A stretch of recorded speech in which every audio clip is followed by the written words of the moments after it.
We often view psychological conflict through a lens of total imbalance.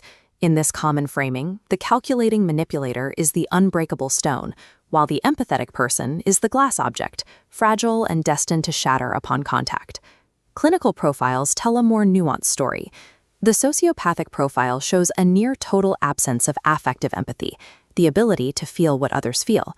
However, their cognitive empathy remains high, functioning as a specialized tool used to achieve specific gains. Meanwhile, the empath profile shows high levels in both categories.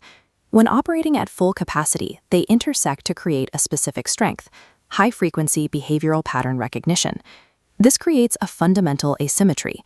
One person is acting without the hesitation of guilt or emotional feedback, while the other is absorbing and analyzing a massive volume of social and emotional data.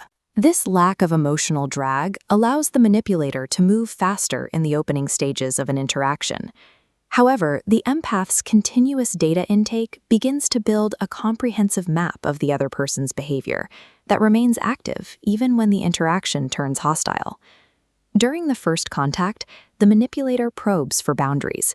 They use a combination of high-intensity charm and small testing violations to see how much the other person will tolerate before pushing back. An empath senses behavioral inconsistencies immediately. On an interaction timeline, these appear as distinct red spikes where actions don't align with intent. But rather than acting, the empath rationalizes them, applying a smoothing filter and assuming a benign explanation. This delay provides the manipulator with an early power advantage. They establish control simply because they are willing to act, while the empath is still busy trying to understand the why behind the behavior. The imbalance stems from a gap between perception and response. The empath identifies the threat, but pauses to process it, while the manipulator proceeds with the exploitation. As the dynamic escalates, charm is replaced by psychological pressure. This involves gaslighting, reframing facts, and testing the empath's commitment to their reality. While the manipulator interprets the empath's silence as submission, the empath is actually performing a silent audit. They cross-reference every current lie against the data gathered initially. As behavioral data accumulates, the empath links these random events, revealing the predictable architecture of manipulation. The manipulator's short-term focus blindly leads them toward a massive, pre-decided boundary wall. Eventually, the interaction reaches a saturation point.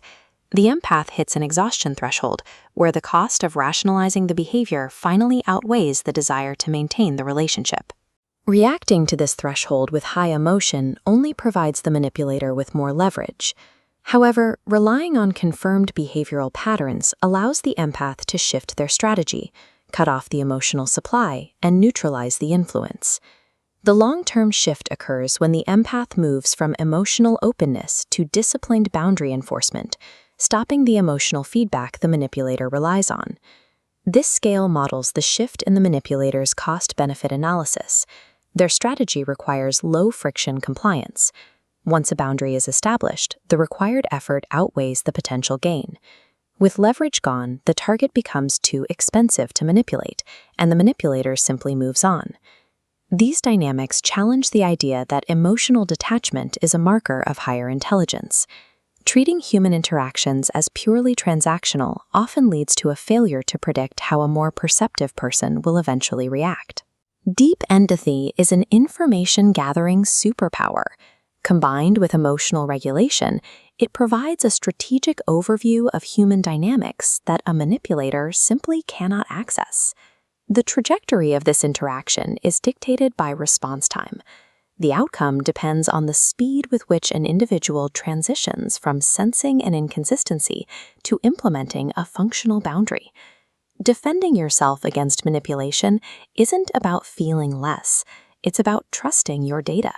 The goal is to act on your perception before the exploitation has the chance to become a pattern.